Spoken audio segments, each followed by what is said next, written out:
नमस्कार। सबसे पहले मैं आपसे रिक्वेस्ट करना चाहूँगा, अगर आपको हमारा पॉडकास्ट पसंद आता है, हमारे प्रयास पसंद आते हैं, तो हमें सब्सक्राइब ज़रूर करें और इंस्टाग्राम पर फॉलो करें। आज हमारे साथ जो मेहमान हैं, वो हैं स्वप्न दास जी। स्वप्न दास जी एक योगाचार्य हैं। उन्होंने भारतीय योग परंपरा को देश ही नहीं वरन अलग-अलग देशों में पहुंचाया है। आज हम उनकी जर्नी जानेंगे और उनसे योग की बारीकियां सीखेंगे और जानेंगे कि कैसे हम आम जीवन में योग को ढाल ढाल सकते हैं और उसका फायदा ले सकते हैं। तो स्वामी जी नमस्कार। नमस्कार चंद्रशेखर जी, क्यों आपने मुझे यहाँ पर मौका दिया बोलने के। सर, आप 5 साल की उम्र से ही योग कर रहे हैं, तो ऐसी कोई घटना या कोई कहानी बताएं कि जो आपको अभी तक प्रेरित करती है। देखिए, उस टाइम जब हम बचपन थे, हमारे बच्चा ही था उस टाइम तो खेल खेल में योगा करते थे, बस एंजॉय करते थे। उस टाइम हमारे को योगा का मतलब था डिफिकल्ट आसन दिखाना, तोड़ मरोड़ करना हाथ पैर को, बस एंजॉय करते। फिर धीरे धीरे उस एंजॉय को भी हमारे को अच्छा लगने लगा। फिर उसके बाद फिर कंटिन्यू करते रहे, आगे बढ़े हैं धीरे धीरे। फिर हम अलग अलग काम करते रहे, पर योगा हम कभी नहीं छोड़ा, ये रेगुलर हम करते रहे। ओके, तो सर योग क्या है, आप इसे कैसे समझते हैं और हमें इस चीज को कैसे समझाएंगे। देखिए, योग का आज की तारीख में हम जो योगा करवाते हैं, तो मोस्टली हमने देखा है मैक्सिमम स्टूडियो में योग को सरकार बाकी सभी कुछ करवाते हैं। कि योग का परिभाषा इन लोगों ने बदल दिया। मोस्टली हम लोग फिजिकल तक उसके लिमिट कर दिया, जबकि योग फिजिकल से बहुत परे है। हम लोग उसका आसन के योग समझते हैं, जबकि आसन एक छोटा सा पार्ट है। जबकि इनफैक्ट उस आसन को छोड़ते हुए भी अच्छी अच्छी योगी बांध सकते हैं। आपने जैसे देखा होगा, श्री श्री को कभी आसन करते नहीं देखा हमने। जग्गी महाराज, वासुदेवानी जो ईशा योगी फन, उनको भी कभी आसन करते देखा नहीं, पर वो बहुत पॉपुलर है योगी, और वो योगी भी है। तो हम उसको आसन तक लिमिट नहीं करें। ठीक है, आज की भाग दौड़ भरी जीवन में हम योग को अपने जीवन में कैसे अपना सकते हैं। देखिए, भागदौड़ तो हमने अपने आप को बना लिया इससे। आपके पास टाइम हमेशा, अगर आपके पास कोई फालतू चीज़ सोचने की टाइम है, आप 2 घंटा आप सिर्फ स्क्रॉल कर सकते हो मोबाइल को, तो डेफिनेटली आप 15 मिनट अपने लिए भी दे सकते हो, आधा घंटा अपने लिए दे सकते हो। ये तो एक्सक्यूज है, इसका कोई जवाब नहीं है क्योंकि ये तो एक्सक्यूज है लोगों के, हमारे पास टाइम नहीं है। टाइम लोगों को देखेंगे रात 2-2 बजे तक स्क्रॉल करते रहते हैं, तो हम उसके अंदर से अपने लिए 15 मिनट 20 मिनट 1 घंटा अगर टाइम निकाले, तो वो जो 1 घंटा टाइम दे, तो बाकी जो आपको 23 घंटा वो बहुत अच्छी तरह से बिताएगा। आप अगर 8 घंटा ऑफिस में जाते हो, 4 घंटा काम करने के बाद थक ड्रेन आउट हो जाता है एनर्जी, वो नहीं होगा। आप आराम से 8 घंटा 10 घंटा काम करने के बाद भी पूरा एनर्जाइज रख पाएंगे अपनी बॉडी को। तो योग के लिए तो टाइम देना, मैं तो एक ही लोग को कहता हूँ, योग करना देखो आपके लिए जरूरी नहीं है, ये एक मजबूरी है, करने ही पड़ेगा। आप ये चूज सकते हो, ए स्टूडियो जाके सीखोगे या बी स्टूडियो जाके, ये साइड से सीखोगे बी साइड से सीखोगे, पर करना आपको जरूर है, या खुद सेल्फ करोगे। बिल्कुल, करना तो योगा है। योग को अपनी बिल्कुल एक जीवन शैली कैसे बनाए। देखिए, पूरा लाइफ हर एक कर्म की योग है। योग अगर अभी हम जो योग का मतलब है जोड़ना की मतलब अपने आप को बिल्कुल मार्च हो जाना किसी। जैसे मैं झाड़ू लगा रहा हूँ घर पे और मेरा ध्यान कंप्लीटली उसमें है, तो मैं योगा कर रहा हूँ। मैं अगर खाना खा रहा हूँ, मेरा कंप्लीटली ध्यान उसमें है, उसके टेस्ट क्लियर कर रहा हूँ सही तरीके से, गार्डन में बैठा हूँ, धूप में बैठा हूँ, उसकी एंजॉय कर पा रहा हूँ, तो योगा है। आजकल तो क्या है, हम करते हैं कुछ पर पता ही नहीं चलता क्या कर दिया है। इवन मैंने देखा बुफे में कुछ लोग खाना खाता है तो भूल ही जाता है क्या खाया कि नहीं खाया। तो वो है योग, मतलब अपने आप को जोड़ना, प्रेजेंस पे रहना, मतलब प्रेजेंट्स मोमेंट की बिल्कुल डीप जो एसेंस है ना, उसको महसूस करना, दैट इज योग है। ठीक है, योग मतलब आसन कतई नहीं, सिर्फ आसन नहीं, बिल्कुल, that is also one of the part, but सिर्फ आसन नहीं। योग हम जिस चीज के लिए करते हैं वो स्वास्थ्य है। स्वास्थ्य की आप एक और वर्ड यूज करते हैं, सच्चा स्वास्थ्य, जिसमें आप आत्मा मन को भी ऐड करते हैं, तो वो सच्चा स्वास्थ्य क्या है। देखिए स्वास्थ्य सच्चे शरीर के तो फिजिकली स्वास्थ्य का मतलब है पहले स्व में स्थित, जो जहाँ पर होना चाहिए वहीं पर परफेक्ट है, ओ। स्व में स्थित, उसको उससे आता है स्वास्थ्य। तो एक फिजिकली लेवल तो ठीक है, हम स्वस्थ है, पर मेंटल लेवल पे क्या, मेंटल लेवल अगर स्वस्थ नहीं है तो फिर हम मेंटली थॉट्स फिजिकल एक हेल्दी बॉडी को भी हम बीमार कर देंगे।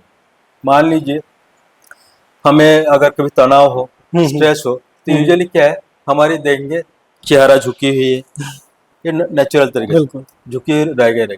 तो तनाव जिनका है चेहरा झुकी है। उसका अदर साइड क्या होता है, अगर आपकी तनाव नहीं भी हो, अगर आपका बॉडी के पोस्चर झुकी है तो आपको तनाव में आ जाओगे, एक दूसरे के इंटरलिंक है। तो इसलिए हम जो भी कुछ करें वर्तमान में रहते हुए करें, अपने प्रेजेंस में रहे, एंजॉय के साथ करें, हर चीज को एंजॉय करें। तो ये बॉडी पोस्चर भी हमारे इमोशन पे असर डालते हैं। एग्जैक्टली। अभी देखिए मेरा जयपुर में एक स्टूडियो है ईश योग के नाम से, वहाँ पर जो मैं योगा कराता हूँ उसमें बहुत सारे चीज प्रॉप काम में लेता है, जैसे कुर्सी हुआ, बेल्ट हुआ, तकिया हुआ, मसंद हो गया, चेयर्स, उसके क्योंकि उसके द्वारा हम बॉडी की अलाइनमेंट को सही करते हैं। बॉडी की पोस्चर क्या गलत होगा, अभी जो हमारी जो बीमारी लोग को यंग एज में देखते बोलता है वो उसको मैं बीमारी नहीं, उसको मैं लाइफ स्टाइल डिजीज बोलता हूँ। अगर हम रात को 2 बजे तक सोएंगे तो बीमार तो होना ही है, क्योंकि हमारे सोने के जो पार्टिकुलर टाइम है इवनिंग 6 बजे से लेकर इवनिंग 10 बजे से लेकर सुबह 6 बजे तक, इस टाइम जो सुबह 4 बजे तक ये टाइम जो है ना सोता है ना, तो डीपली अपना बॉडी रिलैक्स हो पाता है बिटवीन 10 to 4। पर हम क्या है, सोने ही जाता है 2 बजे, कोई 4 बजे सोने जाता है। जो टाइम मेरा बॉडी मैक्सिमम रिचार्ज होगा उस टाइम का हम मेंटली एक्टिव रहते हैं। तो इसके क्या हानिकारक दुष्प्रभाव है कि हम जो हमारी सर्केडियम रिदम है उसके अनुसार नहीं सोते, हम गलत टाइम पे सोते हैं, सुबह सोते हैं, दोपहर को जाग रहे हैं। तो और कई मोटिवेशनल स्पीकर कहते हैं आपको ज़रूरी नहीं है कि आप रात में सोएं, आप कभी भी सो सकते हैं वगैरह। तो आप इस चीज़ को कैसे लेते हैं और इस चीज़ के दुष्परिणाम क्या हैं? देखो वो भी ठीक है, मोटिवेशनल मास्टर को बोला होगा जो आप कभी भी सो सकते हो, वो उन लोगों के लिए, मान लीजिए जो नाइट वॉचमैन है, वो रात को जागेगा, दिन में सोएगा, ठीक है। तो हमारी जो प्राकृतिक इंटेलिजेंस है, जो जहाँ पर जिस एनवायरनमेंट में रहता है उसके अकॉर्डिंग फिर वो चेंज हो जाता है, ठीक है। तो वो अगर रात को लॉन्ग टाइम रात को जगता है और सोता है तो उसके बॉडी दिन में सोएगा तब भी रिचार्ज होगा। मतलब एक कुछ रात जैसे एनवायरनमेंट हो जाए तो और अच्छा है, जैसे पूरा डार्क कमरा हो तो फिर रिचार्ज हो जाएगा। परंतु हमारे जो इरेगुलर रहेगा ना, तो हमारी जो बॉडी के सेल्स है ना, एक एक सेल्स के अंदर भी वो सारी क्षमता है जो आप सोच सकते हो, विचार सकते हो ना, पूरा इंटेलिजेंस उसके अंदर है। तो फिर कंफ्यूज हो जाते हैं जो मेरे कब सोना है कब रिचार्ज होना है। तो फिर हमारे को, क्योंकि हमारी सारी एक्टिविटी, अभी मैं बातें कर रहा हूँ, हाथे हिला रहा हूँ या ब्लिंकिंग कर रहा हूँ, ये सब के लिए एनर्जी चाहिए, या सोच कर विचार कर रहा हूँ, एनर्जी सभी के लिए चाहिए, एनर्जी कंज्यूम हो रहा है। वो एनर्जी के लिए अपने जो ऑर्गन्स है ना उसको रिचार्ज भी तो, उसको शिथिल भी तो करना है। मैं आप दिन भर मोबाइल काम में लेते हो, शाम को फिर रिचार्ज के लिए डालते हो, चार्जिंग के लिए डालते हैं ना, कि दोबारा एनर्जाइज जगह पर सुबह हम काम में लेंगे, ठीक। बॉडी को भी ऐसे रिचार्ज करना ही पड़ेगा। तो वो हमारे नींद पे या तो मेडिटेशन में, दो ही एक तरीका है। बिल्कुल। पर नींद और मेडिटेशन में अंतर ये है, नींद में हमारी बॉडी रिचार्ज होता है, रिलैक्स होता है। गहरे नींद में क्या होता है, हमारी बॉडी जो माइंड का, हमारी बॉडी का मैक्सिमम एनर्जी ब्रेन कंज्यूम करता है ना, उस टाइम ब्रेन सोया हुआ रहता है। अगर आपको डीप स्लीप हुआ तो, अगर अदरवाइज अगर लाइट स्लीप हुआ तो उससे ड्रीम आएंगे, वो भी उतना भी फिर वो उतना रिलैक्स नहीं हो पाएंगे। डीप स्लीप में वो रिलैक्स कर पाएगा। पर मेडिटेशन में क्या है, 1 घंटे की जो नींद है ना, 15 मिनट मेडिटेशन में आप पूरा कर सकते हो। ओके। जैसे महावीर जो था वो 12 साल तक बिल्कुल एक टांग पे खड़ा, सोए नहीं, वो नहीं, तो उन लोग तो मेडिटेशन में था उन लोग। हाँ, सदगुरु भी इस बारे में कहते हैं कि वो सिर्फ 3 घंटे की नींद लेते हैं। तो ये क्या आम आदमी के लिए भी संभव है कि वो इतनी नींद में अपना दिनचर्या को हैंडल कर सके?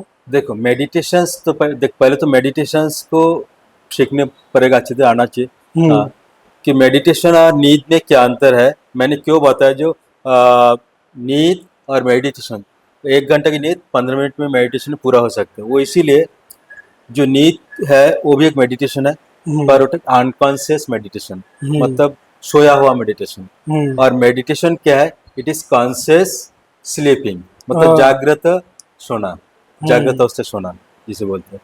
तो दोनों में अंतर ही है, इसीलिए मेडिटेशन आपको ज़्यादा रिचार्ज कर पाते, कि आप देख पा रहे हो। आध्यात्मिक विकास में योग की भूमिका रहती है, आप इसको क्या कैसे देखते हैं, क्या भूमिका रहती है?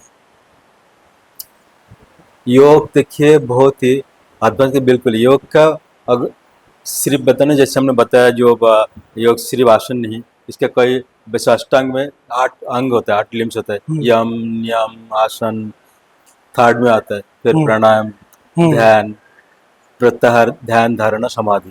तो अलग अलग स्टेप होता है इसको।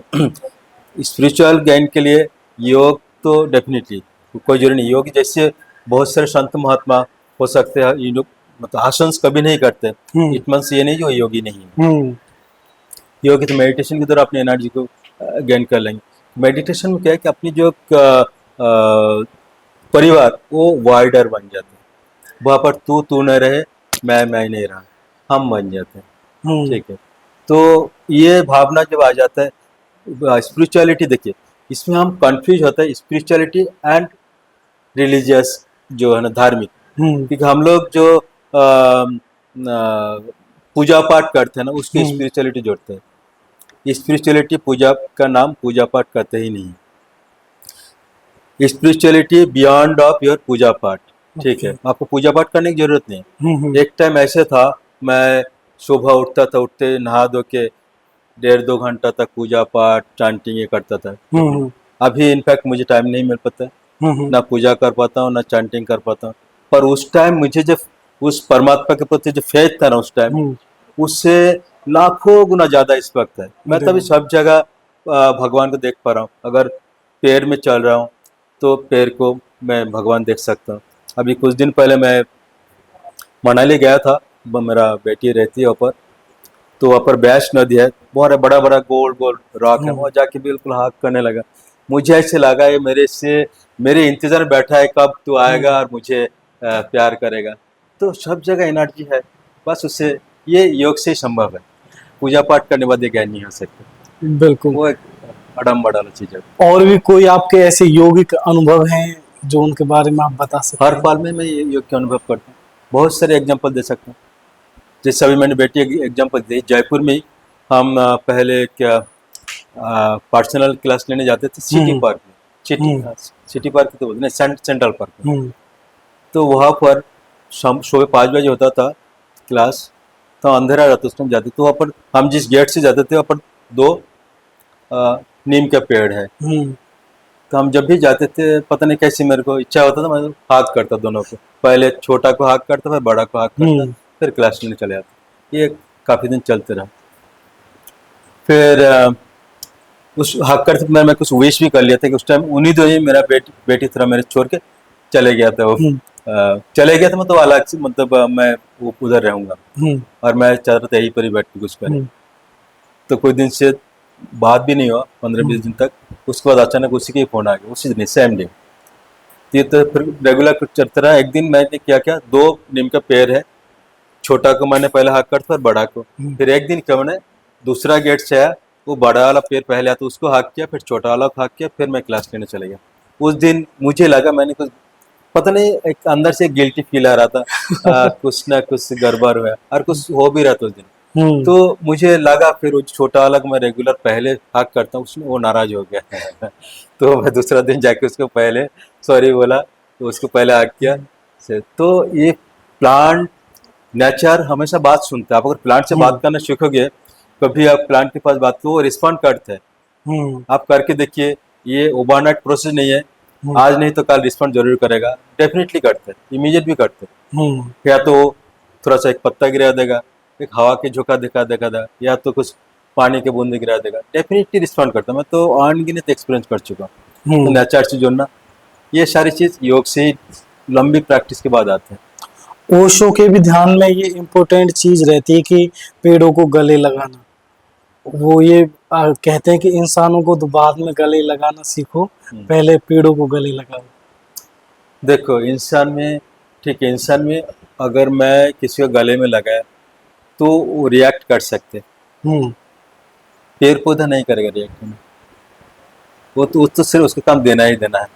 मतलब पॉजिटिव रिएक्ट हाँ, करेगा। वो पॉजिटिव भी करेगा, क्योंकि इंसान तो फिर भी सोच विचार करके कैलकुलेट होता है कहाँ पर मेरे को रिप्लाई करना है, कहाँ पर देना है, कहाँ पर नहीं देना है। हाँ, पर वो उसको पेड़ पौधे का तो वो नहीं, तो निस्वार्थ भाव देते हैं, उनको काम ही देना है, तो उनके पास क्यों नहीं जाए। बिल्कुल। हाँ। योग का एक और पार्ट है भोजन, सात्विक आहार या सात्विक भोजन की बात करते हैं। तो हमें पहले बताएं कि सात्विक भोजन क्या है, सात्विक आहार क्या है। देखिए सात्विक आहार तो वही है जिसमें अपने का मन, आत्मा और शरीर तीनों का भोजन है, वही सात्विक है। हम्म तो इसमें आप बोल सकते हैं मांसाहारी करके क्या योग नहीं कर सकते, बिल्कुल वो एक अलग चीज हो गया, क्योंकि आप जिस टाइप की खाना खाएंगे, ये मैं गीता में भी लिखा है, जैसा खाए अन्न वैसे बने मन। ठीक है। लेकिन हमारे पूर्वजों के कुछ रिसर्च हैं जो ये बताती हैं कि वैज्ञानिक भी ये चीज तय कर चुके हैं कि हमारे पूर्वज मांसाहार करते थे, लेकिन अब के जो योगिक गुरु हैं वो शाकाहार की सलाह क्यों देते हैं। देखो मांसाहार करने की एक कोई कारण है। अभी अगर आप एस्किमो के देश में जाएंगे, वहाँ पर क्या खाएगा, घास तो उगती नहीं वहाँ पर, पौधा तो उगती नहीं, उनका मांस का एक दूसरे मारे घर खा गया ही उनका भोजन, उनका सर्वैपन का यही तरीका है। ठीक है, पर जहाँ पर ऑप्शन है आपके पास, वेजिटेबल का भी ऑप्शन है और मांस का भी ऑप्शन है, तो आप वेजिटेबल को इसीलिए चुनो क्योंकि जब भी हम किसी जानवर को मारते हैं तो सेम टाइम आपको भी अगर पता चले मेरे पास कोई मारने वाला हो, तो एक फियर होगा ना, फियर में वो सारे टॉक्सिन्स रिलीज करेगा और वही चीज अपने बॉडी में जाएगा, तो अपने को बॉडी की हेल्थ तो बीमार करेगा ही करेगा। अभी अमेरिका में इटसेल्फ देखिए, वहाँ पर जो मीट वगैरह बनाता है, बहुत स्टर्ड वगैरह देखिए, यही कि वहाँ के लोग बड़े बहुत बड़ा बड़ा हो जाता है, बीमारी यही होता है अलग अलग तरह की। तो इसलिए मतलब शाकाहारी होना अच्छी बात है। बिल्कुल। आजकल की जो लाइफ स्टाइल है उसमें एक शब्द आम हो गया है, डिप्रेशन, एंजाइटी। हाँ। ये क्या है और कैसे ये लोगों पर हावी हो रहा है। देखिए एक्चुअली ये अभी डिप्रेशन, एंजाइटी, ये स्पेशली कोविड के बाद, कोविड जो है ना उसके बाद, पहले ये बीमारी कुछ एज के बाद हुआ करता है, जैसे ओल्ड एज में जाके बहुत सारी समस्या, ओल्ड एज में बहुत सारी समस्या होती है, एकाकीपन है, मतलब लोनलीनेस, या कुछ बिजनेस पे घाटा खाना, बहुत सारी चीज, या बच्चे दूर हो जाना। तो अभी तो क्या, अभी यंग एज में, उनको ओल्ड से यंग एज में सबसे ज्यादा है। छोटा छोटा बच्चे को 15 साल की 20 साल की बच्चे हाँ। के लिए डिप्रेस, घर पे जाए कोई को उठा के फेंक देता है एंजाइटी की वजह से। हाँ, ये क्या है एक्चुअली, उनको कोविड में हम कुछ टाइम तो बंद रखे, वो हमेशा आउटर एक्टिविटीज करने वाले उसको बिल्कुल बंद रखे, वो भी एक कारण है। दूसरी बात है, अभी हमारे बच्चे का एक्सपेक्टेशन बहुत ज़्यादा है, सोशल मीडिया में इतना कुछ परोसा जा रहा है, कोई देखेंगे हम लोग छोटा सा गाड़ी लिया नहीं, उसको बड़ा गाड़ी में करके की डाल देंगे, वो डाल देंगे, नकली जवाहरात पहन के हम वो दिखा देंगे बहुत पैसा वाला, फ्लाइट की टिकट दिखा देंगे एयरपोर्ट, तो ये सारी चीज उसमें एक दूसरे का हीन भावना आ जाता है, वो जा सकते हो मेरे को भी, तो ये सारी चीज धीरे धीरे करके मेंटली उसको बीमार कर देते हैं, फिर वो इरिटेटिंग, एंजाइटी, डिप्रेशन में आ जाते हैं। मानसिक बीमारियों को सुधारने में योग कितना सहायक है। बिल्कुल बिल्कुल, योग है, योग कितना साथ योग के द्वारा पूरा ठीक हो सकते हैं। अभी जो हमारी बीमारी हम जो पाल रहे हैं, चाहे वो किसी भी तरह की बीमारी हो, उसका 90% जो बीमारी है डिजीज, वो साइकोसोमेटिक, यानी कि मानकायिक, मन से उत्पन्न बीमारी। तो उसको मानकायिक साइकोसोमेटिक जो बीमारी है ना, उसको हम मेडिटेशन के द्वारा ही ठीक कर सकते हैं। मन को ठीक करने के लिए मेडिटेशन, ठीक है, प्राण को ठीक करने के लिए प्राणायाम, ठीक है, फिजिकल बॉडी को ठीक करने के लिए आसन, ठीक है, फिजिकल बॉडी, मेंटल के लिए प्राण के लिए प्राणायाम, और मेंटल के लिए मेडिटेशन, ये इसके द्वारा डेफिनेटली उसको ठीक हो सकते, क्योंकि मेडिटेशन के द्वारा अपना सोच विचार में बदलाव आएगा। अगेन ये कोई एक दिन की प्रोसेस नहीं है, लॉन्ग टर्म हम करेंगे तब जाके आएगा। बिल्कुल। ये नहीं जी अभी कोई हम सर दर्द की गली के हार में जो सर दर्द गायब होगा, बहुत शो लगता है इसमें। अगर कंटिन्यूटी रहेगा तो डेफिनेटली आपको इससे बाहर आएगा। यही एक तरीके, इसका कोई रास्ता है ही नहीं, कोई भी दवाई नहीं है। अभी डिप्रेशन में जाएगा, एक डॉक्टर जाएंगे, एक सेरोटोनिन की गोली दे देंगे आपको, तुरंत कुछ देर आपको फील गुड भी महसूस होगा, पर वो फिर वही का वही रह जाएगा। उन भी गोलियों की भी आदत पड़ जाती है कि हार्मोन्स हाई करने वाली। हाँ हाँ बिल्कुल, गोली कोई भी चीज़ मेडिसिन जब लेंगे शुरू में तो ठीक है, आधा लेंगे, फिर एक ले लेंगे, फिर धीरे धीरे बढ़ते जाएगा। और ये ड्रग अपने को तो लेना ही नहीं चाहिए, दवाई अपने को बीमार करती है। अमेरिका में एक तो बहुत अच्छे क्वेश्चन है, मैं कि अमेरिका के उदाहरण दे रहा हूँ। वहाँ की एक रिसर्च में आए वहाँ की नंबर 1 कॉज ऑफ डेथ, मतलब जो लोग मरते हैं ना, उसका नंबर 1 कॉज ऑफ डेथ वो हार्ट डिजीज है। Heart second number of cause of disease cancer है अमेरिका में, ठीक है। Third cause of disease reaction of medicine. हो सोचो, रिएक्शन जो मेडिसिन लेते हैं ना उसके रिएक्शन के जो लोग मरते हैं ना, उसका नंबर 3rd में। 4th में डायबिटीज। क्या बात है। तो सोचिए मेडिसिन कितना हार्मफुल है। हमारी बॉडी में मिलियंस ऑफ ऑलरेडी केमिकल्स है, वो अपने आप को हील कर सकते हैं। अब काट जाएंगे उसको, कुछ देर दवा करा के देखिए पर सफेद सफेद आपका वो आ जाएगा ना लाइन, वो व्हाइट ब्लड से लाके उसको प्रोटेक्ट कर रहे हैं। तो ये इंटेलिजेंस है, तो हमें बाहर की जरूरत नहीं। हाँ, उस चीज के लिए जो मैंने बताया 90% साइकोसोमेटिक, उसके लिए तो दवाई की जरूरत नहीं। कुछ जो डिजीज है जो हमारी नेचुरली, जैसे फीवर आ गया, वायरल हो गया, सर्दी जुकाम लग गया, या कोई एक्सीडेंट हो गया, उस टाइम तो खैर डॉक्टर के ही पास जाना फर्स्ट प्रायोरिटी है, और वही उनके रास्ता है। उसके बाद फिर आप कुछ और पढ़ सकते हो। और उसका 10% ज़्यादा नहीं है, इस टाइप की बीमारी सिर्फ 10% तक सीमित है। बिल्कुल। कुछ ऐसी और भी मानसिक बीमारियों के बारे में हम बात करते हैं। जैसे एक ओडिसी नाम की बीमारी होती है, मेरा एक दोस्त है, उसको ये प्रॉब्लम है। वो उसे क्या हर जगह कीटाणु नजर आते हैं। तो क्या ऐसी बीमारियों का भी इलाज योग से संभव है? बिल्कुल, एक मेंटल मानसिक बीमारी है, डेफिनेटली मानसिक सभी बीमारी का, बशर्ते जिसको करना है ठीक वो भाषा समझे। क्योंकि ऐसे नहीं जो कोई मानसिक बीमारी है कि पागल है, भाषा हम जो बोले समझ ही नहीं पा रहे, नहीं वो नहीं कर पाएंगे। जो समझ पाएगा डेफिनेटली मेडिटेशन के द्वारा ठीक हो जाएगा। मेरा तो मानना है मेडिटेशन एक ऐसा जगह है जहाँ पर आप किसी भी तरह समस्या हो, चाहे फिजिकली समस्या हो, go to the meditation. Mental problem हो, सोशल प्रॉब्लम हो, फैमिली रिलेशनशिप प्रॉब्लम हो, या एनी काइंड ऑफ आपको बिजनेस से रिलेटेड प्रॉब्लम हो, go to the meditation and solution is there only. बिल्कुल। आप NLP के भी मास्टर हैं। मैंने पढ़ा आपके बारे में, तो आप पता चला कि आप NLP के मास्टर हैं। तो आप योग और NLP का अगर मेल करें तो मानसिक बीमारियों से किस हद तक निजात पाया जा सकता है? देखिए, योग जो है ना बहुत एक वाइड एंगल, ये NLP मैंने बाद में सीखा, क्योंकि न्यूरो लिंग्विस्टिक प्रोग्रामिंग बोलते हैं इसको। तो जब मैं NLP का सीखा तो उस टाइम मुझे पता चला कि ये सारी चीज़ ऑलरेडी योग में एग्जिस्ट करती है। सारी चीज़ ऑलरेडी योग में एग्जिस्ट करती है, तो मुझे बहुत हेल्प मिला। हाँ, वो थोड़ा अच्छा टेक्निकली तरीका से उसको एक्सप्लेन कर रहे हैं, ब्रेन को कैसे रिप्रोग्राम करते हैं। क्योंकि हम एक आपने कहावत सुना है, भेजा तो भेजा के साथ, भेजा के भीतर भेजा नहीं भेजा। ये लगभग बोलता है, पर मैं इसको बोलता हूँ भगवान ने भेजा तो भेजा के साथ, भेजा के भीतर भेजा भी भेजा है, पर उसके मैनुअल नहीं भेजा बाय डिफॉल्ट। और वो मैनुअल है अपना योग, जिसे NLP भी बोल सकता है। तो NLP योग से ही निकला हुआ एक अंग है, एक वर्ड है, अंग है। ठीक है। तो क्या NLP से हम माइंड को रिप्रोग्राम कर सकते हैं? NLP से इस तरह किसी लक्ष्य को पाने के लिए, क्या हम किसी लक्ष्य को पाने के लिए NLP से माइंड को रिप्रोग्राम कर सकते हैं? बिल्कुल कर सकते हैं, किसी भी लक्ष्य प्राप्त कर सकते हो, किसी भी पर इसमें देखिए कोई भी चीज आप पॉजिटिव करो उसके आपको पॉजिटिव होना चाहिए। जो भी चीज आप कर रहे हो वो सबसे पहले आपके लिए हेल्पफुल होना चाहिए, आपके नियर डियर के लिए हेल्पफुल होना चाहिए, समाज के लिए हेल्पफुल होना चाहिए। कोई भी क्रिया हो तो डेफिनेटली उसमें आपको एनएलपी हो एंड हेल्प करेगा। डेफिनेटली प्रोग्रामिंग करके आप अचीव कर सकते हैं। तो इसका मतलब है कि एनएलपी से सोच और भावनाओं को भी नियंत्रण किया जा सकता है। नियंत्रण रीप्रोग्रामिंग कर सकते हैं।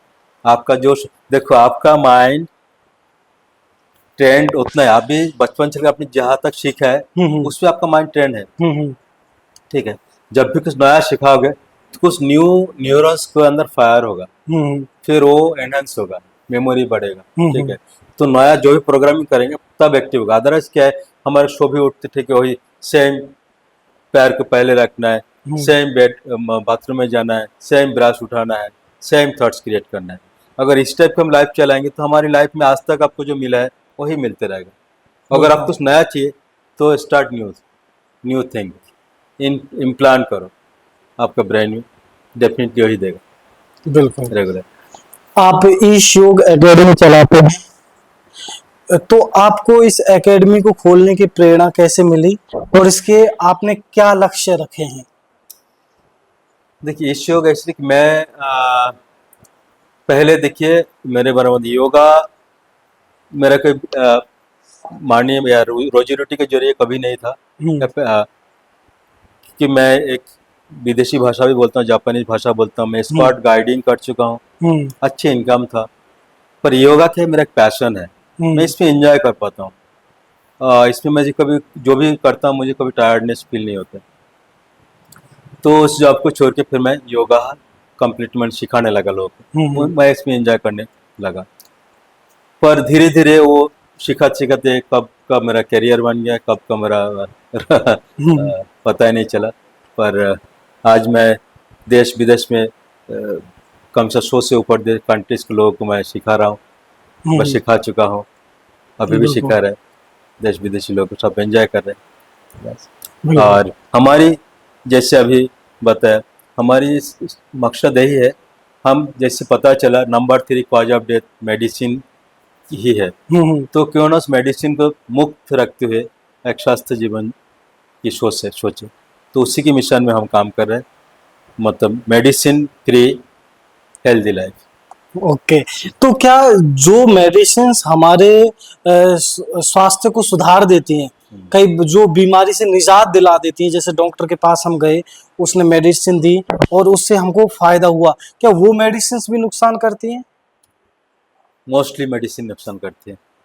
मोस्टली जो जो बता ना जो नेचुरल डिजीज वगैरह हो तो कुछ देर लॉन्ग टाइम के लिए हो, जो बुखार फीवर होगा ना वो थोड़ी देर के लिए होगा, आपको उल्टी हो गया ना बीमारी वो थोड़ी 1-2 दिन के लिए होगा। बाकी जो डिजीज हमारे क्रिएट करे, हार्ट डिजीज होगा, कैंसर हुआ, ये सब हमारे साइकोसोमेटिक की पार्ट है, मन का एक बीमारी है। इसके लिए हम जो मेडिसिन लेंगे ना वो मेडिसिन हेल्प नहीं कर सकते, उसको योगा ही हेल्प कर सकता है, आहार भी हेल्प कर सकता है।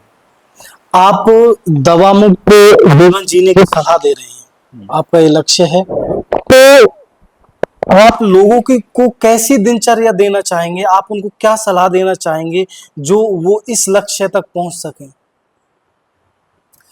मेरा आखिर यही कहना है, देखो अपने लिए टाइम, आपकी जो भी चीज हो आप खुद हेल्दी रहोगे तभी तो एंजॉय कर पाओगे।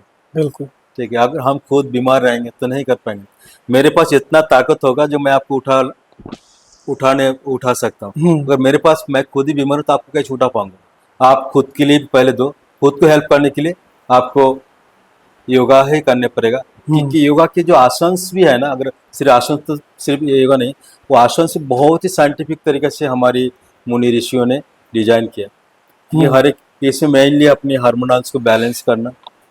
अभी हम क्या है योगा में तब भी आता है जब हम बीमार पड़ते हैं, वो भी सबसे पहले तो हम डॉक्टर के पास जाएंगे, फिर आयुर्वेद के पास जाएंगे, होम्योपैथ के पास जाएंगे, फिर हमारे विचार चलो योगा भी ट्राई करके देखो, तब आता है योगा में। जबकि विदेशों में अभी यूरोप कंट्री जो वहाँ पर योगा करना एक बहुत एक लग्जरियस लाइफ मानी जाता है। एक तो सस्ता भी नहीं, बहुत महंगा होता है पर योगा। वहाँ पर एक क्लास की आपको $100 लग जाता है, एक क्लास लेने के लिए। हमारे देश में अभी तक फ्री है, इसलिए उतना जागृत नहीं है। बिल्कुल। तो अभी एक रिसर्च मैंने पढ़ा था, ये वैसे ग्रेजुअली बढ़ेगा और बढ़ते ही रहेगा। 2030 तक योगा की बिजनेस वर्ल्ड वाइड करीब $200 मिलियन की एक्सपेक्ट कर रहे हैं, मतलब तो ग्रेजुअली बढ़ ही रहा है। इंडिया में भी बढ़ रहा है योग, क्योंकि कोविड के बाद तो कुछ है, लोग में एक जागृति है, कर रहे हैं अभी योगा, और बढ़ेगा, डेफिनेटली बढ़ेगा। जो आधुनिक चिकित्सा और प्राकृतिक चिकित्सा में संतुलन कैसे पैदा करें? जैसे आपने कहा कि कुछ सिचुएशन ऐसी रहती हैं जहां हम दवाई ले सकते हैं। हाँ, अगर हम चलते चलते कोई एक्सीडेंट हो गया तो पहले डॉक्टर के पास ही जाएंगे उस टाइम, ठीक है। अगर हमारे को अचानक वायरल फीवर हो गया, डॉक्टर के पास जाना बेस्ट रहेगा उस टाइम। तो पर बाकी जो बीमारी है वो भी अगर हम नेचर के पास है ना, बीमार पड़े ही नहीं। ये कोविड में आया, बोलते सबको थोड़ी है ना कोविड, बहुत सारे लोग हैं जिन कोविड हुआ ही नहीं, क्योंकि वो भी तो सेम हवा में ही रहे, क्योंकि उनके इम्यून सिस्टम इतना स्ट्रांग रहा। तो उसको उसी तरीके से अपने इम्यून सिस्टम की स्ट्रांग तभी बना पाओगे जब नेचर के, हमारी बॉडी 5 तत्व से बना हुआ है, मिट्टी, पानी, हवा, जल और ईथर और अग्नि, ये 5 तत्व से अपने बना है। तो इस तत्व को हमारे को कनेक्ट में भी रहना है। जब जब हम जैसे अननेचुरल, जैसे हम जैसे ऊपर बैठे एसी में, एयर कंडीशनर में बैठे हैं, तो फिर हम नेचुरल हवा से दूर रहकर हमेशा 24 घंटे एसी में रहेंगे तो बीमारी होना ही है। कि मेरे पास जो नेचुरल हवा से जो ऊर्जा मिलता वो नहीं मिल पा रहा है। मैं कभी मिट्टी में पैर ही नंगा पर नहीं रख रहा हूँ, तो मिट्टी के जो एलिमेंट वो मेरे लिए बीमार कर देगा, वो कमी हो जाएगा। धूप में, सनलाइट में कोई जाएंगे नहीं। आजकल बच्चे में D3 की कमी, कैल्शियम की कमी, क्योंकि वो सोचते हम 4 गिलास दूध पी लेंगे कैल्शियम कमी होंगे, ऐसे नहीं। नेचुरल जब सनलाइट में जाएंगे नहीं तो उनको कैल्शियम की पूरा होगा ही नहीं। और हम इंडोर में ही खेलते हैं, बच्चे की बीमारी तो इसीलिए होता है। बिल्कुल। आजकल हम सोशल मीडिया पे देखते हैं कि जो योग करने वाले हैं वो लगभग पतले और लचीले नजर आते हैं। तो क्या योग करने के लिए जरूरी है कि आदमी को पतला होना या लचीला होना तभी वो योग की एक श्रेणी में पहुंच पाते हैं? पहली बात तो मैं पहले भी बता चुका हूँ, जी योग का मतलब आसन नहीं है, आसन बहुत छोटा सा पार्ट है। दूसरी बात यह है, हाँ आसन करना जरूरी है। आसन में क्या है, क्योंकि हमारे माइंड जब सोचता है ना, बॉडी को एक स्टिफनेस करता है, कंट्रैक्शन में लाता है, तो स्ट्रेस में आ जाता है फिजिकल बॉडी। उस किसी भी स्ट्रेस को निकालने के लिए स्ट्रेचिंग जरूरी है। स्ट्रेचिंग के तो स्ट्रेचिंग अपने आसन के द्वारा होगा। हाँ, दूसरी बात है, इसके लिए आपको पतला दुबला होना, डिफिकल्ट आसन करना पता ही जरूरी नहीं आपको। आप अगर मैं कोई सामने झुकने बोलूँ, आप पूरा हाथ तक अपने नीचे तक झुक जाएंगे, मैं इतना ही झुक सकता हूँ, इससे ज़्यादा झुक मेरा कैपेबिलिटी ही है। तो आपको पूरा झुकने के बाद जो बेनिफिट मिलेगा, मुझे इतना झुकने से मुझे सेम बेनिफिट मिलेगा। वो इसीलिए क्योंकि मेरा लिमिट 100% मैं यहीं पर दे रहा हूँ। आप 100% देने के बाद वहाँ तक झुक रहे हो। कुछ बॉडी को इनबिल्ट फ्लेक्सिबिलिटी रहते हैं, कुछ जगह की वजह से, खान पान की वजह से भी है, कुछ उनके जन्म वंशानुगत भी होता है। अब जाएंगे तो साउथ के लोग काफ़ी लोग फ्लेक्सिबल रहते हैं, यही जो रूसिया जाएंगे वहाँ की बहुत लोग फ्लेक्सिबल रहते हैं। तो फ्लेक्सिबिलिटी उससे कोई फ्लेक्सिबिलिटी होना उतना जरूरी नहीं। आप जितना अफोर्ड कर सकते उतना पूरा आपको 100% अफोर्ड देना है। ये नहीं मैं झुक सकता हूँ इतना झुक रहा हूँ, तब तो फायदा नहीं होगा। जितना झुक पा रहा हूँ ये मेरा 100% है, डेफिनेटली मुझे वही बेनिफिट मिलेगा जो आपको बिल्कुल नीचे तक जाने में मिलेगा। बिल्कुल। लेकिन कई बार ऐसा होता है, मेरे एक दोस्त भी है, वो काफी दिनों से योगा कर रहा है, लेकिन अभी भी वो पद्मासन नहीं लगा पाता। पद्मासन लगाने की जरूरत है क्या? पद्मासन लगाने की जरूरत ऐसे कोई जरूरी नहीं। अच्छा। उससे बहुत सारे अल्टरनेटिव है जो उसके द्वारा कर सकते हैं। जो लगता है वो करे, बस बाकी सिर्फ आसन के ऊपर फोकस नहीं करे, आसन करे थोड़ा बहुत, पर आपको प्राणायाम के द्वारा अपना प्राण ऊर्जा मिलेगा, मेडिटेशन के द्वारा अपना मानसिक स्ट्रांगनेस बढ़ेगा। तो उससे ज़्यादा फोकस करें, आसन की तरफ ज़्यादा नहीं फोकस करें। बिल्कुल। तो कई बार हम बीमार पड़ जाते हैं या कुछ लोगों की बीमारियां चलती रहती हैं, क्या इस अवस्था में भी हम योग को अपना सकते हैं? योग देखिए, बालक, वृद्ध, बीमार सभी सभी कर सकते हैं। चाहे हम्म बच्चा हो, बूढ़ा हो या हम्म बीमार हो, सभी कर सकते हैं। हम्म योग का मतलब थोड़ी सिर्फ हमारे टांग ऊपर करो और सिर नीचे करो, हम्म आसन नहीं करना होता। प्राणायाम कर लो, चांटिंग कर लो, हम्म भ्रामरी कर लो, ये सब फायदेमंद है। ध्यान कर लो, योगी तो है, बिल्कुल। वो कर सकते। योग क्या वजन को घटाने में भी कारगर है? देखिए, योग ना तो आपका वजन घटाता है ना ही बढ़ाता है। योग आपके इंटरनल फंक्शन को सही करता ओके। है। अगर आपका वजन रेगुलर बढ़ रहा है, हम्म अगर आपके इंटरनल फंक्शनिंग अगर बिगड़ा है तब भी तो बढ़ा है ना। वो हम्म अगर सही हो जाए तो आपको ऑटोमेटिकली आपका वेट लूज हो जाएगा। बिल्कुल। ठीक है, किसी का वेट गेन ही नहीं हो रहा है, जो खा रहा है लग ही नहीं रहा है, उसका भी अगर वो फंक्शनिंग सही हो जाए योग में, तो डेफिनेटली उसको वेट बढ़ेगा। तो ये घटाने बढ़ाने का काम इनके नहीं है, ये हाँ आपका फंक्शनिंग सही करेगा, जो भी बिल्कुल आपको बिल्कुल। दिक्कत है। ठीक जी है। हाँ जी। आपने एक किताब भी लिखी है, तो मैं जानना चाहूंगा कि आपने वो किताब, उसमें का टाइटल से ही जैसे जाहिर क्या होता 40 है। प्लस उम्र से का जाना हाँ, है तो आपने 40 प्लस की उम्र। आयु की औरतों के लिए ही क्यों किताब लिखी? हाँ, ये मेरा एक बहुत एक सबसे पहले ड्रीम प्रोजेक्ट, मेरा फर्स्ट बुक्स भी है। और हम्म इनफैक्ट वो आज अमेजोन नंबर 1 बेस्ट सेलिंग में हम्म रन कर रहा है, कई बार किया उन्होंने। मेरा एक इसके मैं over a period of time मैंने जो वर्ल्ड वाइड लोगों को या देशी विदेशी लोगों को टैकल किया, उसके अंदर इसी, क्योंकि महिला सबसे ज़्यादा हेल्थ कॉन्शियस है, हम्म और एक ही सर्टेन एज की महिला को मैंने बहुत लोगों को टैकल करने की, सिखाने का मौका मिला। हम्म तो उनके बहुत सारे समस्या जाना इसी टाइम महिला को बहुत सारे समस्या आ जाते हैं। 40 प्लस होने के बाद उनके हार्मोनल चेंज होना चालू हो जाते हैं, हम्म जिससे या उसके बाद कुछ जब 45 होते हैं फिर उनको 40 से लेकर किसी को जल्दी हो जाता है, किसी को 50 तक हम्म उनको रजोनिवृत्ति, जिसे मेनोपॉज बोलते हैं, वो हो जाता हम्म है। तो इसी टाइम है ना, महिला में बहुत सारे अ, बीमारी है, प्रॉब्लम हो जाता है, जैसे कि रात को सोते सोते एकदम पसीना आ जाना, नाइट स्वेटिंग जिसे बोलते हैं, हम्म या अचानक फ्लैश, हॉट फ्लैश हो जाना, इरिटेशन, हम्म चिड़चिड़ापन। एक तो हार्मोनल चेंज की वजह से ये सारी चीज़ हो रहा है। दूसरा, इसी टाइम हो सकता है उनके बच्चे बड़ा हो जाता है, बच्चे बाहर पढ़ाई करते हो, खुद के एकाकीपन, फिर अपने पार्टनर से थोड़ा सा भी दूरियां बढ़ना चालू हो जाता है इस टाइम, हम्म क्योंकि डिजायरमेंट, सेक्सुअल डिजायरमेंट भी इस टाइम थोड़ा सा कम हो जाता है, बिकॉज ऑफ हार्मोनल रिडक्शन की वजह से। हम्म कोई कारण है, जैसे आपका 40 के बाद महिलाएं हर एक साल में 1% अपना मसल्स लूज करते हैं, हम्म और एक साल में 1% आपका बोन डेंसिटी भी कम हो जाता है। ओके। तो धीरे धीरे फिजिकल स्ट्रेंथ भी कम हो जाता है। हाँ, तो इस समस्या से कैसे उबर पाए, हम्म उसी सारी चीज़ फोकस करते हैं। मैं पूरा, यानी सिर्फ फिजिकल के ऊपर, फिजिकली, मेंटली, इमोशनली कैसे उनको रेजुविनेट की जाए महिला को। तो मैंने, और दूसरी बात, इसी एज के मेरे पास कोई क्लाइंट भी रहे। एक मेरे पास एक स्विट्जरलैंड की एक लेडी थी, हम्म वो करीब 13-14 साल पहले ज्वाइन किया था, उस टाइम इसी एज में ही था, 40 के सामने। अभी तो 50 है, 50 हम्म प्लस के। तो उन्हें बहुत, उनको बहुत आराम मिला। तो उन्होंने बोला, सर, गुरुजी बोलता है, गुरुजी आप इस बारे में कुछ किताब क्यों नहीं लिखते? हम्म उन्होंने, तो उनका बहुत बड़ा मेरे को मोटिवेशन मिला, तो हमेशा इंसिस्ट करते रहे। हम्म आ, तो सेम हमारी पत्नी भी जब इस टाइम, तो उनका भी स्थिति देखा हम्म क्या रहा, तो भी मुझे बहुत हेल्प किया। वो भी बोला, एक आप किताब लिखो इसमें, क्योंकि आप इतने लोग बाग इसमें फ़ायदा हो रहा है, कैसे इसमें ओवरकम की जा सकते हैं। तो यही मेरा कारण है, इनको हेल्प करना, हम्म और दुनिया की जो इसीज भी 40 प्लस वुमेंस है, उन सबको हेल्प कर पाऊँ, और इस प्रॉब्लम ओके। से नहीं जाता। स्वामी जी, आपने कई पॉइंट्स बताए, अभी उनको एक एक करके आप हमें समझाएं।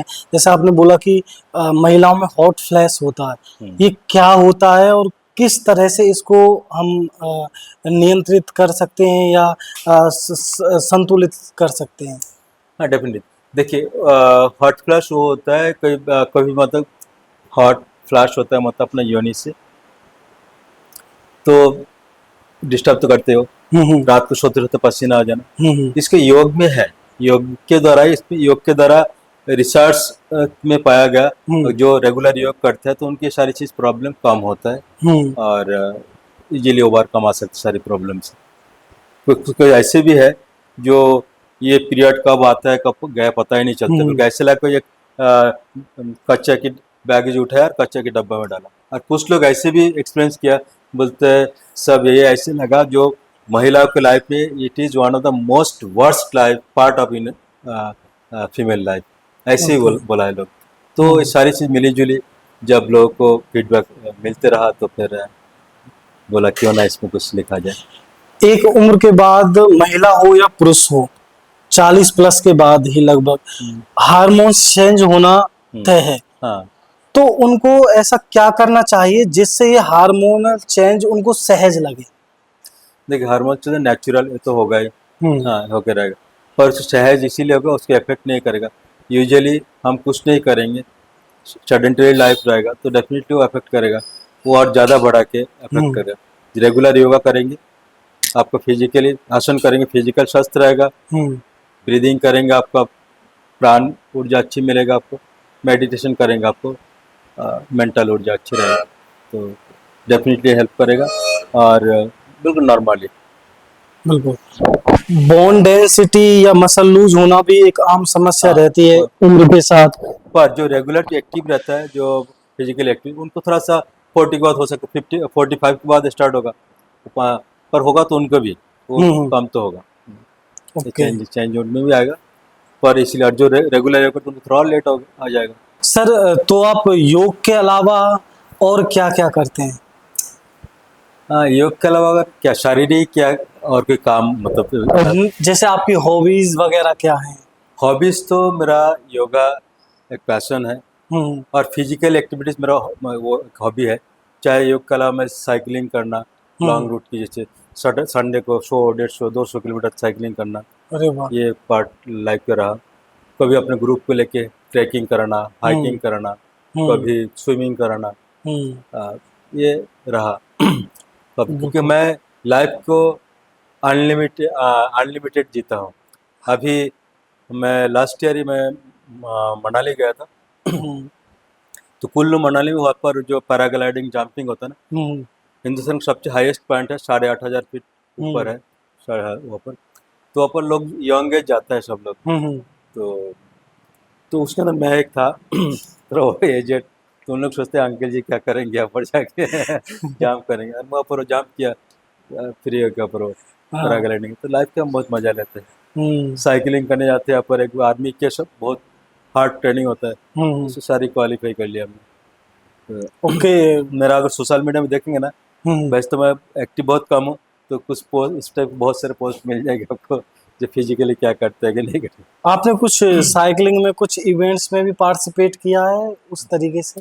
बहुत सारे मेरे पास तो करीब कम 150-200 मेडल्स ही पर, अगर मेरे घर पे वो सेंटर पे आएंगे रखा है साइकिलिंग पे। हाँ, मेनली साइकिल में, एक आध रनिंग के भी है, पर साइकिल में, रनिंग में कम पसंद करता हूँ, कि रनिंग में थोड़ा सा रिस्की रहता है, कई बार घुटना के वगैरह के, इसलिए हम रनिंग उतना नहीं करते, पर साइकिलिंग तो मेरा फेवरेट है, करता हूँ।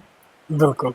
तो अगर आपको योग, आप हाइकिंग या स्विमिंग या साइकिलिंग में से कोई एक पसंद करना पड़ जाए कि जो आम लोगों के लिए भी बेनिफिट है, तो आप किसको चुनेंगे?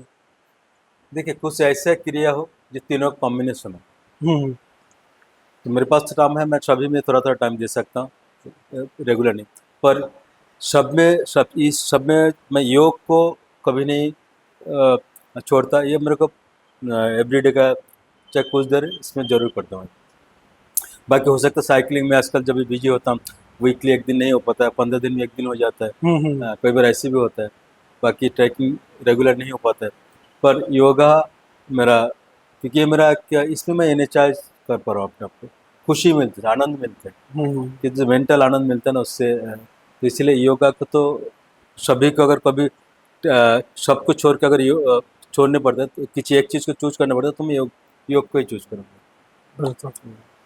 अगर आप योग प्रोफेशनल नहीं होते तो क्या होते? इसका मैं जवाब पहले भी थोड़ा सा दे चुका हूँ। योग, देखिए योग में प्रोफेशंस में तो आया ही नहीं था, प्रोफेशंस के मेरा वो नहीं था। अच्छा। मैं जब गाइडिंग करता, आज से देखिए करीब 15-20 साल हो गए इस बात को। हम्म उस टाइम मैं गाइडिंग करता था आराम से, महीने में उस जमाने में 1.5 लाख 2 लाख रुपये महीने में कमाते थे। हम्म वो छोड़ दिया, एक झटका छोड़ दिया था मैंने, और फिर योगा करने लग गया। फिर हम्म थोड़ा बहुत क्लास लेने लग गया। शुरू में क्लास के पैसे के, एक क्लास में मतलब 1000-1200 रुपये ऐसे कुछ मिलता था, हम्म 2000 मिलता था, इससे ज़्यादा नहीं मिलता। फिर धीरे धीरे करके वहाँ से स्टार्ट करके हम्म। मेरा फास्ट करियर, मैंने जहाँ चालू किया था योगा सिखाना, 300 रुपये महीना में 1 महीने तक योगा सिखाता था किसी को, अच्छा। 300 रुपीज़ महीना। वहाँ से स्टार्ट करके मैंने अपने करियर में 1 घंटे की एक सेशन के 50,000 की कोई क्लास ले चुका हूँ मैं, हम्म ऐसे भी है। तो धीरे धीरे मेरा ये करियर की तो मेरा ये ना मोटो नहीं था मेरा, तो इसमें आनंद आता है इसमें क्या, पर बाद में ये मेरा करियर बन गया। ओके। और इसमें आनंद इसके पैसा भी है, लोग भाग खुशी भी है। हम्म। जो पैसा तो खुश होके भी देते हैं। बिल्कुल। पैसा तो कोई भी एक दारू बेच के भी कमा सकते हैं, तो वहाँ पर वो खुशी नहीं मिलता है ना। हम्म। डॉक्टर को भी हम पैसे देता है, खुशी खुशी नहीं देता है, पर हमें जो देता है ना, वो खुशी देता है, खुश होकर देता है। क्या बात क्या है। बात है। इसीलिए वो काम भी आता है। बिल्कुल। आपने अलग अलग देशों में योगा कराए हैं और अलग इसके अलग देशों में कम, अलग अलग देशों के लोगों को, हाँ देश हाँ। में सभी देशों में नहीं, कुछ देशों में गया हूँ मैं, पर मेनली यहाँ पर जो टूरिस्ट आता है उन लोग हमने योगा करा। तो ये जो भी आपके पास यहाँ टूरिस्ट योगा करने के लिए आते हैं, उनको योगा को लेकर क्या रेस्पॉन्स रहता है? वो फीडबैक कैसे देते हैं? कितने अच्छी तरीके से सीखते हैं? उनके अंदर देखिए, एक तो विदेश में योग करना एक लग्जरियस लाइफ होगा पर, हम्म अगर कोई बोला मैं योग करता हूँ तो एक लग्जरियस लाइफ स्टाइल मेंटेन कर तभी योग करते, वो बहुत हम्म महंगा होता है। हम्म एक क्लास की कोई करेंगे ना, वहाँ पर योगा भी ऐसे होता है, वीकली 2 दिन, वीकली 1 दिन, या वीकली हम्म 3 दिन मैक्सिमम, इससे ज़्यादा कोई योगा नहीं कर पाता है, ये हम्म महंगा पड़ता है। आप सोचो, एक क्लास में जाएंगे और $100 उसके चार्ज करीब पड़ते हैं, हम्म 8,500-9,000 रुपये, मतलब एक हम्म क्लास की। तो इसीलिए उन लोग यहाँ पर इंडिया में सस्ता पड़ जाते हैं आने के बाद। हम्म। और इंडिया वैसे ओरिजिन इंडिया ही तो है योगा की, तो बिल्कुल। इसलिए चाहता है जो चीज़ ओरिजिन इंडिया से, तो इंडिया जाके क्यों ना सीखा जाए। तो इन लोग बहुत डीपली इनहेल करते हैं, अच्छी तरह से एंजॉय के साथ सीखते हैं। आपके पास अलग अलग देशों से जो पर्यटक आते हैं, सीखने के लिए आते हैं, उनमें ऐसा है कि कुछ पर्टिकुलर देश या कुछ किस देश के लोग ज्यादा क्यूरियस रहते हैं योगा को लेके या ज्यादा पैसिनेट रहते हैं? इसमें यूरोप में देखिए, यूरोपियन का आजकल मेंटल सभी को, उनको जो उन्नति जो करना था, हाँ हाँ। गाड़ी घोड़ा जो भी टेक्नोलॉजी में सब कर चुके हैं, अभी उनको मेंटल पीस चाहिए। और हम्म मेंटल पीस कहाँ मिलेगा? सिर्फ योगा में ही मिलेगा। हम्म तो यूरोपियन लोग बहुत अच्छा योगा को पसंद करते हैं। हाँ, दूसरी जो रूसियन हुआ, कोरियन, चाइनीज, जापानीज, जापानीज भी मेंटल, पर बाकी चाइनीज, इन लोग ज़्यादा फिजिकल लेवल पे थोड़ा सा तोड़ मरोड़ करने के ऊपर ज़्यादा फोकस है इनकी। हम्म। बाकी जापानीज एंड यूरोपियन जो है ना, इन लोग मेंटल पीस के लिए ज़्यादा योगा को प्रीफर करते हैं। बिल्कुल। ध्यान के बारे में भी बताएं कि कई बार मैं ध्यान करने के लिए बैठता हूँ या और भी सब यही समस्या रहती है कि जब ध्यान करने के लिए बैठते हैं तो लगता नहीं है, तो उसके बारे में भी कुछ आप बताते जाएं। ध्यान देखिए, एक करने की चीज़ नहीं, होने की चीज़। आपने ऑटोमेटिकली हो जाए। कोई भी चीज़ करने की कोशिश करोगे हम्म ध्यान, तो नहीं लग पाएगा, उसमें आपको एफर्ट लगे, एफर्टलेस है आपको। अभी यहाँ पर बैठे हो, आपको और कोई बोलता है जो ध्यान करो, मन में जो विचार आए उसको निकाल दो हम्म और अपने ध्यान में, ऐसे नहीं होता है। कि कोई भी विचार, वो भी एक शक्ति है। हम्म एक हवा के वेग को आप रोक नहीं सकते हो, पानी की धारा है उसे बांध के रोक नहीं सकते हो, वो निकलेगा, कोई ना कोई से निकलेगा। हम्म उसका विचार भी एक एनर्जी है, उस एनर्जी को बांध नहीं सकते हो, हम्म रोक नहीं सकते। आप क्या कर सकते हो? उसको देख सकते हो। जब आप विचार को देखने लगोगे तो ऑटोमेटिकली विचार की जो चलने की फ्रीक्वेंसी वो कम हो जाएगा। हम्म यूजुअली क्या होता है, हम करीब हर 2 सेकंड में एक विचार से दूसरे विचार में जंप कर लेते हैं।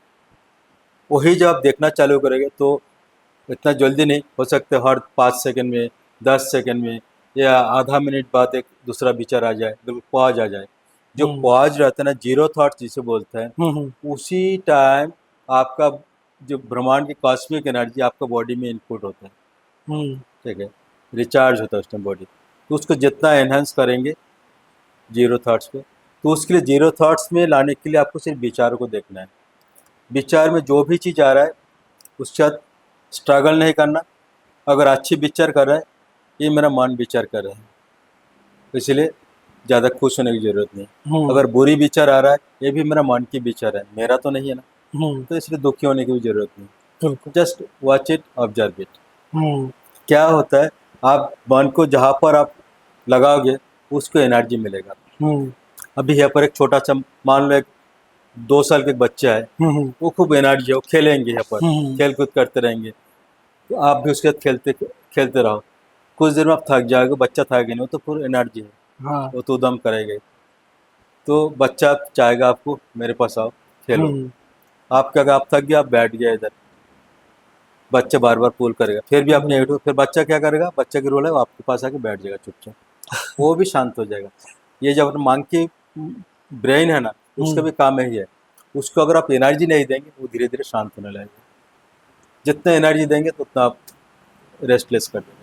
बिल्कुल। तो विचार के सिंपल तरीका है, आप विचार को देखना चालू करो।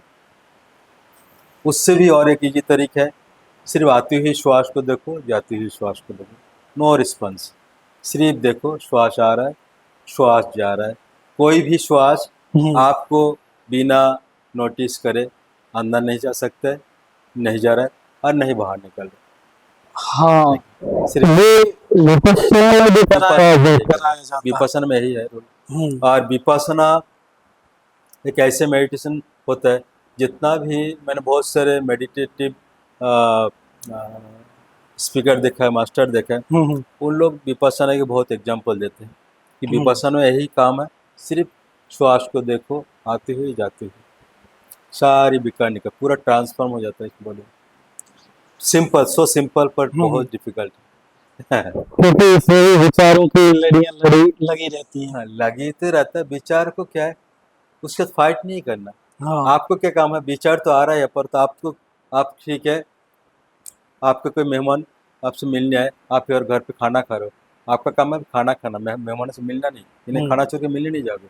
खाना खत्म हो जाए उसका तो उससे मिलो, उसको बैठाओ तब तक। हम्म आप अगर श्वास को देख रहे हो, कोई विचार आए, उसको टांग दो, कपड़ा को जैसे टांग दो ना एक टेम्पल में, टांग दो, और फिर आप उसमें दो आ जाओ, जो विचार श्वास आ रहा है जा रहा है, आ रहा है जा रहा है, आ रहा है जा रहा है, फिनिश हुआ सेशन। उसके बाद देखो कौन सा विचार आया था, मैं कहाँ पर कुकिंग किया था, लो भाई अब रिस्पॉन्ड करो। बिल्कुल। तो ध्यान के अलावा, ध्यान की भी आपने बहुत अच्छी हमको विधियां बता दी। अब हमको लास्ट में चलते चलते ये बताएं कि जो साधक योग में अपना व्यवसाय बनाना चाहते हैं, प्रोफेशनल होना चाहते हैं, उनकी उनको आप क्या राह दिखाना चाहेंगे? पहली बात तो, योग को प्रोफेशंस बनाने के लिए योग सीख रहे हो, तो मैं उसको थोड़ा सा सपोर्ट नहीं करता है, उसको मैं डाइजेस्ट नहीं कर पाता। हम्म योग में आपको अगर रुचि है, हम्म एंजॉय कर रहे हो, तो डेफिनेटली एक दिन वो आपको, और सिखाने की प्रबलित है, तो डेफिनेटली उसको आपको रोजी रोटी की अच्छी कमाई करके देगा, नो प्रॉब्लम उससे। हम्म पर आप सिर्फ पैसा है, पैसा कमाऊंगा इसीलिए हम्म आओगे, क्योंकि आप उसका एक्सपीरियंस नहीं कर पाओगे। क्योंकि योग करने के लिए हम जो सीख रहे हैं ना, जो थ्योरी का रोल है सिर्फ 2%, बाकी 98% जो रोल्स है वो आपको प्रैक्टिस प्रैक्टिस के द्वारा ही आप सीख पाओगे, नई नई एक्सपीरियंस कर पाओगे, अदरवाइज नहीं। एक जो साइंस पढ़ाता है, हम्म वो साइंटिस्ट नहीं बन सकते। हम्म साइंटिस्ट बनने के लिए प्रैक्टिस करने पड़ती है। जो बिल्कुल। स्टूडेंट बन सकते साइंटिस्ट, पर हम्म टीचर्स नहीं बन सकते फिर, क्योंकि वो प्रैक्टिस नहीं करते, तो पढ़ाता है सिर्फ। हम्म तो आपको वही होगा, अगर आप पढ़ाने के लिए सिखाने तो आपको, तो आप पहले प्रैक्टिस करो। मैं हम्म जो क्लासेस लेता हूँ, उसमें किताबी बातें हार्डली मैं यूज़ करता हूँ, करता हम्म ही नहीं। मोस्टली मैं अपनी खुद की एक्सपीरियंस को डिलीवरी करता हूँ, लोग को क्लिक कर जाता है, पसंद करते हैं। क्योंकि जो आपका एक्सपीरियंस होगा, आज मैं कोई से अगर योगा सीख रहा हूँ, आप भी सीख रहे हो, और हम दोनों का सेम टीचर है, सेम सीख है। कल हम मार्केट में जाएंगे, मैं भी वही बात बोलूँगा, आप भी वही बात बोलोगे, तो फिर दूसरा कोई टकरा जाए तो बोलते ये बात को सुना सुना लगा है। ठीक है, तो उसमें वो नहीं, आपका आइडेंटिटी खुद बनाओ, खुद एक्सपीरियंस करो, खुद क्या टॉपिक्स बनाओ, तभी जाके आप आगे बढ़ पाओगे, और तभी उसको लगे यूनिक है। बिल्कुल। तो आज के लिए स्वामी जी आपका धन्यवाद। तो थैंक यू। ये थे हमारे साथ स्वप्न दास जी, जिन्होंने अपने योग के अनुभव हमारे साथ शेयर किए। आशा करते हैं आपको पसंद आए होंगे, आपके जीवन में वैल्यू ऐड करेंगे। हमारे साथ जुड़े रहें। जल्दी हम आपके लिए कोई ऐसी ही पर्सनैलिटी को आपके सामने लेके आएंगे जो अपने अनुभवों से आपको, हमको लाभान्वित करेंगे। तब तक के लिए धन्यवाद।